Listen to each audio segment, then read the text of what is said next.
Hello, welcome to January 10th, 2023. My name is Kurt, and this video is my daily exercise called The Good Life. It's an activity that I do to remember my life objectives and principles, the things that I'm striving for and the things that keep me on track towards those striven ends.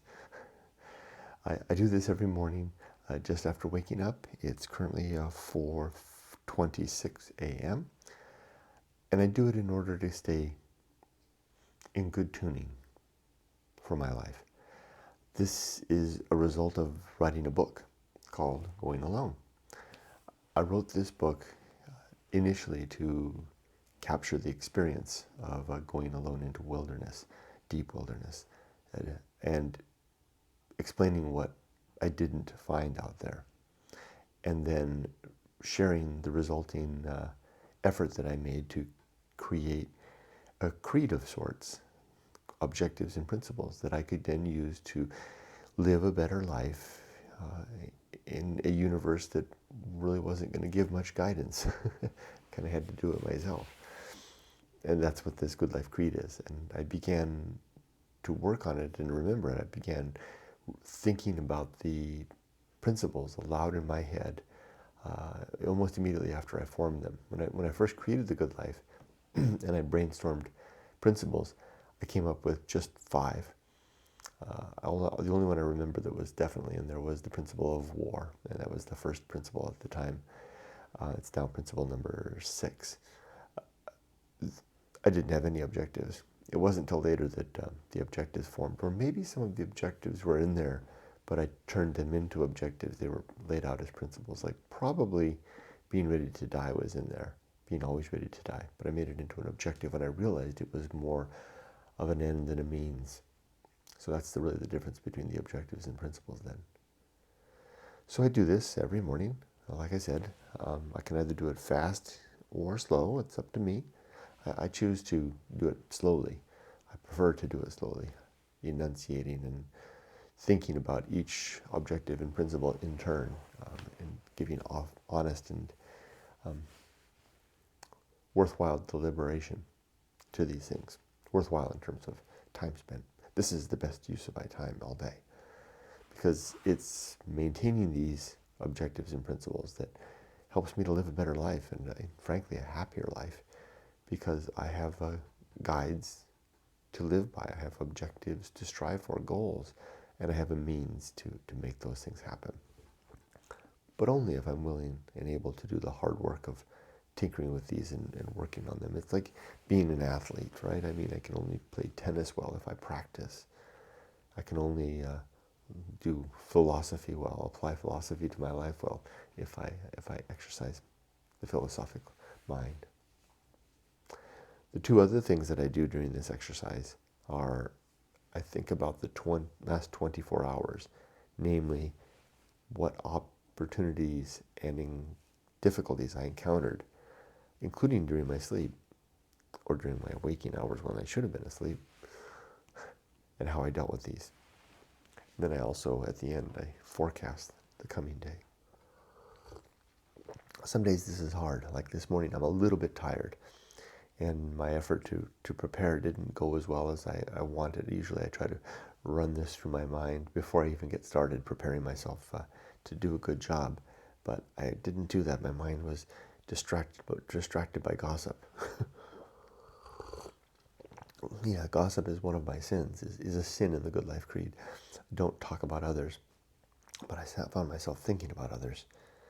And that's gossip too. But I never bring it to the fore. I never talk about it. So sometimes your mind just does what it does. And I guess I'm in the clear as long as I'm not, sharing my thoughts. And they weren't bad thoughts. It's just useless thoughts, worrying thoughts, getting up in other people's business thoughts. Other people have their own business. Now I can attend to my thinking about the people that I care about, and dwelling on and considering how I might be of help. Little pains here and there on my body all the time, but even that, isn't. it's better to press into my own business, which should include the business of improving the well-being of others. That's a better use of time. Excuse me. Okay, so how did I do yesterday? Actually, I slept until the alarm went off. That's good. That's the first time that's happened in a long time. But then as soon as I woke up, I wasn't at ease, and I was thinking about others. Maybe I'm worried about others. I don't think so. They're doing okay. It was more the mind filling the time with useless distractions. There must be a good reason for that we do that. Otherwise, the day yesterday was a good, solid day of work. I got a lot of stuff done. Pretty much everything that I wanted to do was done.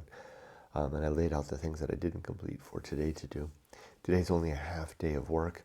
I have an ultrasound appointment in the afternoon to get a tumor looked at.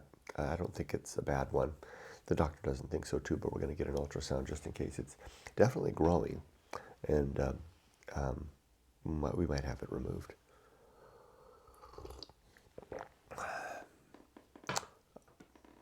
I think that's it for yesterday. Well, yesterday was just a good day of work.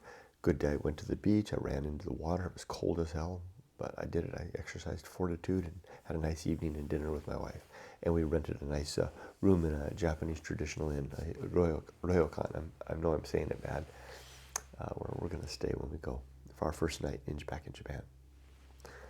Okay, let's do the good life. First, my 7 objectives. These are as follows. Number 1 is to be always ready to die. To have my life in such a way that I can die and leave my affairs and my relationships and my life's work in the best condition I possibly can, given that these are all working activities. And I think they are. They're in good shape. The most important being the relationships. And those are all in good shape. The best I can be with people like my mom, who won't allow me to have much more contact. So I do with what I can. Number 2 is to make a good and effective use of my time, to not waste my days. Number 3 is to develop and maintain good and sound life principles. That's this good life creed that I'm reciting now, and I work hard at it every day. Number 4 is to cultivate good emotional reactions so that I react well to whatever happens throughout the day. Number 5 is to perform good actions, to do good things throughout the day, to make the world a better place in little ways. Number 6 is to recognize my true limits and my true opportunities so that I'm operating within the lane lines. And, well, that kind of sounds strange. It sounds like I'm operating per some mandate. No, I'm attempting to reach no further than my grasp. It doesn't mean I don't strive, but I know where I am particularly capable of reaching to. I'm not going to reach for a piece of fruit in the tree that's beyond my grasp, but that doesn't mean I can't conspire to find a way to climb the tree to be closer to that fruit tomorrow. That would make a good title right there. Climbing closer to the fruit.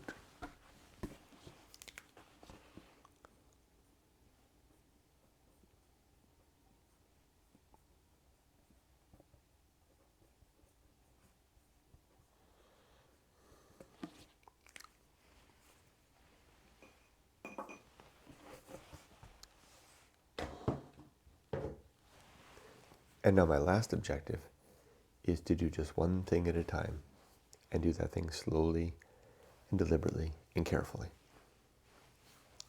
You know, just taking a break for just a second, one of the things that I've been doing at the beach now, in addition to my swim, my run into the sea, I'm running along the beach. and I'm doing push-ups and sit-ups and limbering up, stretching. And I've noticed that my body's getting more supple, like when I was young. Like I'm putting my leg now in a strange position here. And I noticed that my foot, because I've got a little rub in my foot, and I noticed that it feels good. It feels like the foot that I had when I was 25. That's an even better title. But that's exactly how it feels.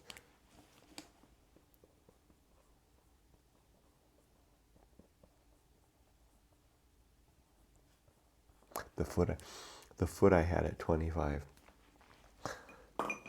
Everything feels younger. Whoops. Across the board. Except for my arthritis, which still aches, but I never mind that.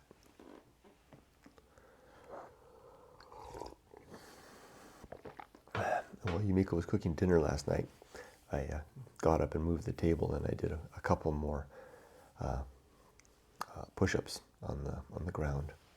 I do the girly push-ups, right, with the knee on the ground. I mean, I'm an old man now, but still that does the job. And apologies if I offended any girls, young women. Sorry. You know what I mean, right? Back in the day when I was a kid, I'm just referring back to when I was a kid, that's how girls did push-ups in elementary school, right? The boys had to have their knees off the ground. The girls could put their knees on the ground. That's not why I'm referring to it that way. I think everybody knows. Anyway, now my 34 principles. Number 1 is the principle of war. To always be fighting against everything that I think is true, so that I can learn if I'm wrong, and to fight against new propositions of truth that come my way. 2, the principle of reason, and the sub-principles of honesty, objectivity, doubt, and humiliation. Reason being the tool that I use in the aforementioned war, and I want to be honest with myself and others, objective in my view of things, a fierce skeptic, and ready to accept the feelings of humiliation and embarrassment when discovering that I'm wrong, and being glad for the blessing of that discovery. Just comes up, just remember something. I'm going to take another break. One thing that was a challenge yesterday, I did get a little quick on the draw at one meeting yesterday. That I was leading the meeting, but there was one person that had good points, and that person is very sober and collected in their communication. And I was eager for my response and was kind of cutting them off a little bit and finding ways. And I was finding I wasn't being as diplomatic in my responses. And it turns out in the end, we went that person's direction, the direction that they were recommending. And I realized afterwards that was a reflection of that person's maturity and sound thinking. And it was with a little effort that I realized that was the case, and then I adjusted the course of what we were doing. We were preparing an agenda, and we wound up doing the agenda that person recommended. I would like to be someone that could, one, make sure that the people that are communicating get out everything that they're going to say before I begin to speak in response, and two, how do I say this? I want to say being more respectful of alternate ideas, and I don't think I was disrespectful. I just was more forceful in my initial disagreement with what was being proposed. And that person is very mature and quiet and polite, and what's the word? Graceful. I respect that person very much, and patiently waited until I could see the bigger picture through further discovery, which I did, and saw that they were right. So I wish I could be a little more diplomatic, maybe is the term. And I wasn't rude and I wasn't mean. It was just that I wasn't as collected. I wasn't as patient as I should have been. The third principle is the homunculus. It's just my reminder that I do not think that anything like a soul exists. And without a soul, my focus has to be on something else. I'm not focused on any eternal forever, but I am focused on the well-being of my consciousness, of my body that supports that consciousness, so that I can do good things with my awareness and my efforts. I call that the homunculus, the name that I give the consciousness. I know it muddies the waters a little bit, but I love saying that word, homunculus, which simply means the man within the man, or the woman within the woman. The next principle is the anchor hold, a simple and mere reminder that the homunculus is mortal and will die. Then comes the home of good and evil. Right and wrong exist as opinions in our minds. They don't exist elsewhere. And then the principle of purpose. I have 3 purpose in my life, purpi if you like. These are to be a good husband and father. That's the first one. The second sub-purpose is to be a virtuous man, where virtue is working and striving towards the improvement of the well-being of thinking creatures. And number 3 is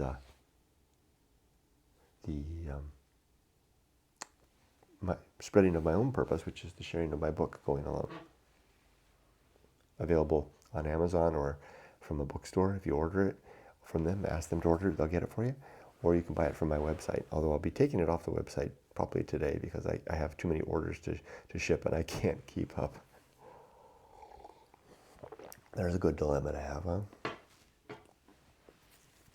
All right, now, next is the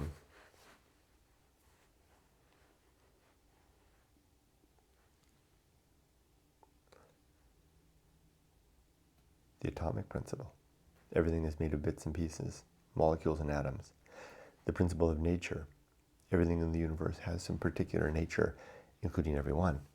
And it's good to know and recognize what that is so that we can live and abide in better accord with how things really are. And then the pirate ride. It's been a long time since I fumbled there.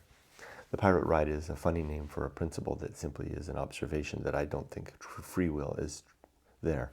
I think we're constrained by the universe and compatible with the universe, not necessarily preordained or described or dependent. Or can't get that word out. Preordained or that there's anything like destiny. But I do believe that we live our lives in accord with the pressures, the forces of life around us. Free will, therefore, I don't think is real. To a greater or lesser degree, and I tend towards greater, even tending towards the idea of absolute. We don't have any free will. I tend to think that's the case. You'd think if I believed that, which I do, that would change my philosophy very much, and it doesn't.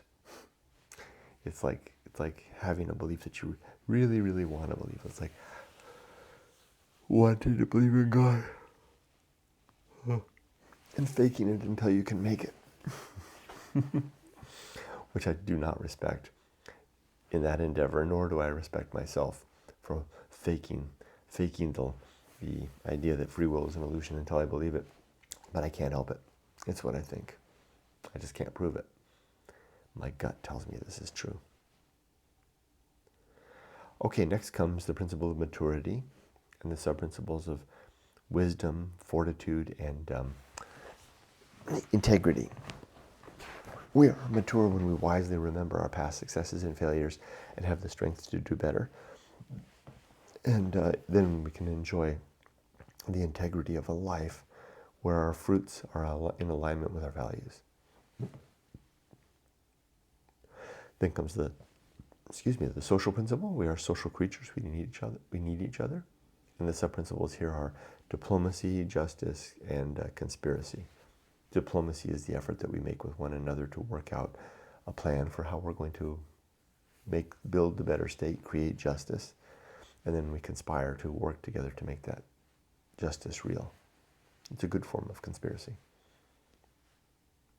Then comes the principle of family, a simple recognition to create a connection with other people. and a community, a small community of our intimates.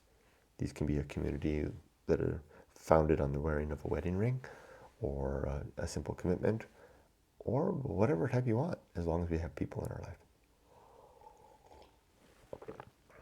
Then comes, after family, comes public speaking, and the sub-principles of small words, or I shouldn't say small words, best words. I feel pain. Best words. And I was thinking of embolism. All of a sudden I was like, ooh, maybe this is it. Maybe I'm about to go out. And I was like, the camera's going to keep running. Funny thought to have all of a sudden as you feel a pain in your head. First time I've ever felt that. Okay, public speaking is a suggestion to communicate better, to listen well, and to speak well and write well. And best words is the sub-principle that suggests we have a good vocabulary that we can build on. Best words. The next part is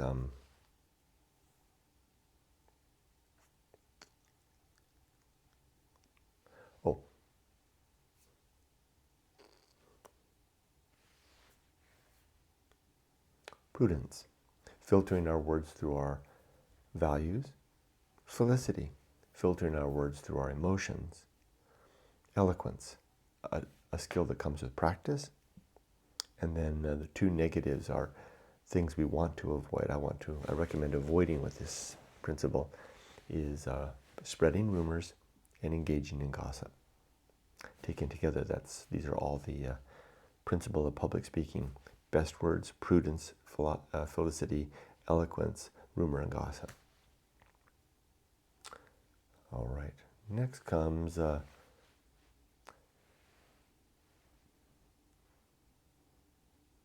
temperance.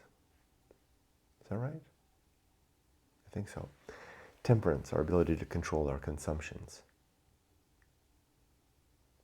Life will not go well. Life is hard. The horror show. Life is sometimes horrifying. That which must be borne. We have to bear these things. And then the feast of offal. The active avoidance of spreading my upset onto others, or consuming the upset of others who may be, providing a wholesale blanket splattering upon everybody around them. You know what I mean? We do that sometimes. We get publicly upset. It's rare. And I don't see it very often, but I've seen other people do it, and I've done it myself. Not in a long time, though. So I try to avoid doing it, and try to avoid eating it when it happens, when people are getting upset. I don't take it in and internalize it. I step back, let them do their thing, offer them a tissue and a shoulder to cry on when they're done. Next comes distraction and agency and the great indifference.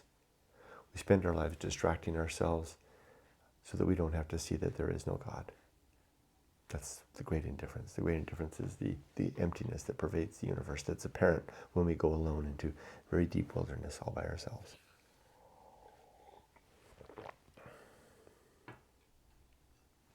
Then comes the best seat in the house, to not want to be anyone else or be anywhere else or be doing anything else, but to be okay with who I am, where I am, and what I'm doing. Next comes the restless man, that feeling that we have, particularly in youth, that we want to have some adventure in life. Then the path of wildness, the endeavor that we have when we step out onto that path, towards that adventure. Then the great life adventure, the experience of having that adventure. And then finally, the risk of avoiding risk, the recognition of the challenge of balancing adventure with stability, and the consequence of focusing too much on one or the other. And then sin and damnation. In my worldview, there are three broad types of sin. The sin of being untrue, the sin of believing things that may be untrue, believing too readily, and then the sins of rumor and gossip. And I try to avoid all of those. And then complete oblivion, After death, there is no more. We just evaporate away. Our consciousness winks out, and that's the end of us for all eternity. No final reunion with the ones we love, no chance to reconcile differences, and no final justice in any afterlife. All of that is just wishful thinking. Stuff we tell ourselves to ease our minds about the eternal, about death, basically, and the eternal emptiness to follow. But it won't be an emptiness that we'll know about, apparently. So nothing to fear there. Just like we weren't afraid before we were born, right? Next comes the season of philosophy, which is a time to record what we learn, what ideas come up in our minds, and we can catalyze this through various activities. I find that writing in the morning is a catalyst to the muse and my personal muse, which is nothing more than my own inspiration, as is my evening one into the cold sea. Then comes the bullseye aim. We shoot for the mark, but usually miss by a little bit. The uphill climb, finishing the day stronger than yesterday and from a higher vista and viewpoint.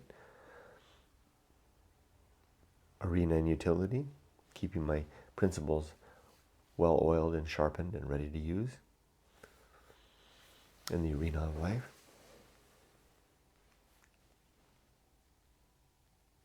Nothing is enough.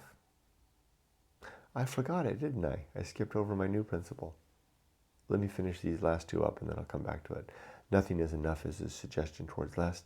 And then the principle of fun is a reminder to have a good time, both all in the here and now, in the moment of now, as well as remembrance of past fun, and then forecasting new pleasures to have and planning them out.